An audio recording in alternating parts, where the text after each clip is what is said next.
terendam banjir hingga ketinggian. Wilayah di Kabupaten Cirebon sampah memenuhi. Terkini di jembatan Cikaso, Sungai Cikaso, ini rumah sudah.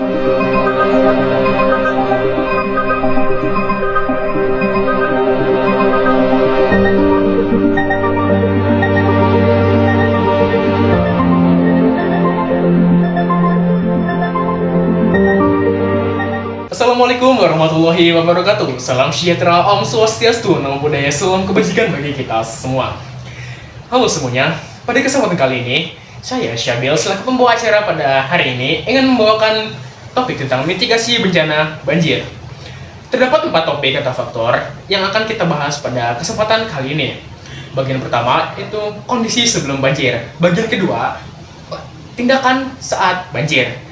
Yang ketiga, langkah setelah banjir. Dan yang keempat, pesan keselamatan bagi masyarakat. Baik, tanpa basa-basi lagi, mari kita mulai ke bagian yang pertama, yaitu kondisi sebelum banjir. Banjir merupakan bencana alam yang bisa terjadi dimanapun dan kapanpun. Sebelum terjadi banjir, kita harus selalu waspada dan siap siaga. Berikut ini adalah faktor kondisi yang dapat menyebabkan banjir. Yang pertama, curah hujan yang tinggi. Curah hujan yang tinggi merupakan hujan yang deras dan banyak dan berlangsung dalam beberapa waktu yang lama. Yang kedua, drainase yang buruk. Drainase yang buruk merupakan sistem saluran air yang tidak berfungsi dengan selayaknya.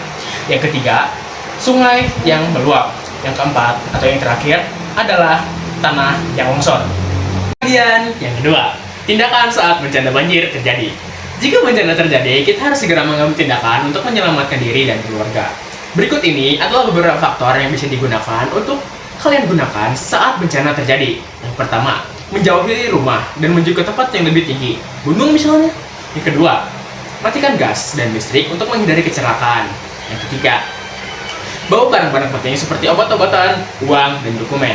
Yang keempat, jangan mencoba menyeberangi jalanan ataupun sungai yang digenangi oleh air. Dan yang kelima, ikuti instruksi yang diberikan oleh tim petugas evakuasi. Berikut ini adalah contoh kegiatan atau tindakan yang harus kalian lakukan saat bencana terjadi. Check it out. Air sudah mulai naik, matikan listrik agar tidak tergenang.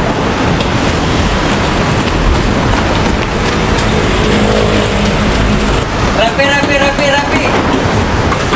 Ya, kenapa? Cepat amankan barang-barang penting, banjir sudah mulai naik.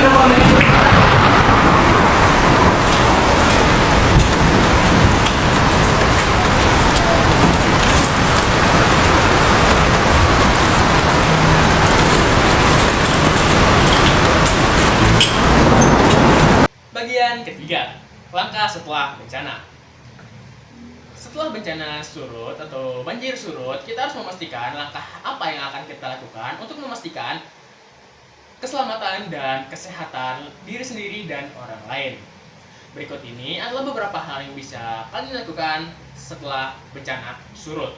Yang pertama, jangan kembali ke rumah dulu sebelum dinyatakan aman oleh petugas evakuasi. Dan yang kedua, membersihkan area lingkungan rumah dari sisa-sisa lumpur, kotoran, maupun sampah.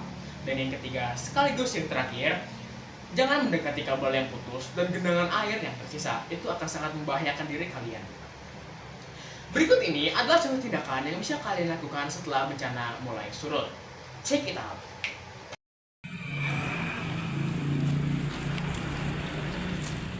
Halaman rumah kita saat kotor. Ayo, kita bersihkan aja. Ayo.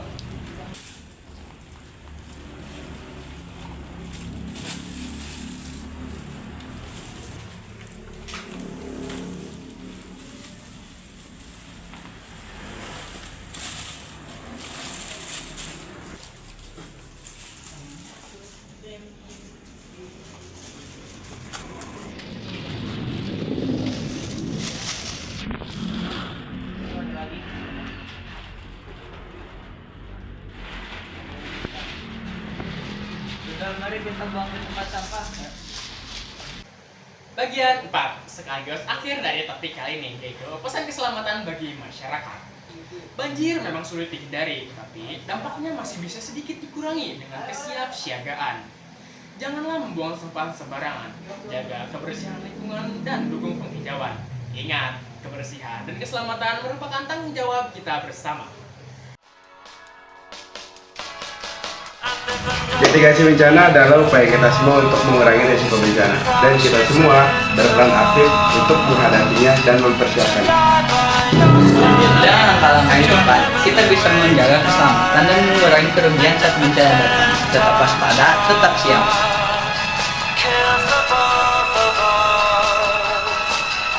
Oke, sekian dari kami and ciao.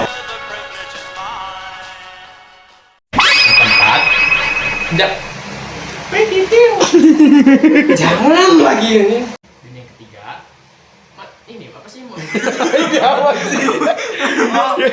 Bagian 2, tindakan saat bencana terjadi. Jika bencana terjadi,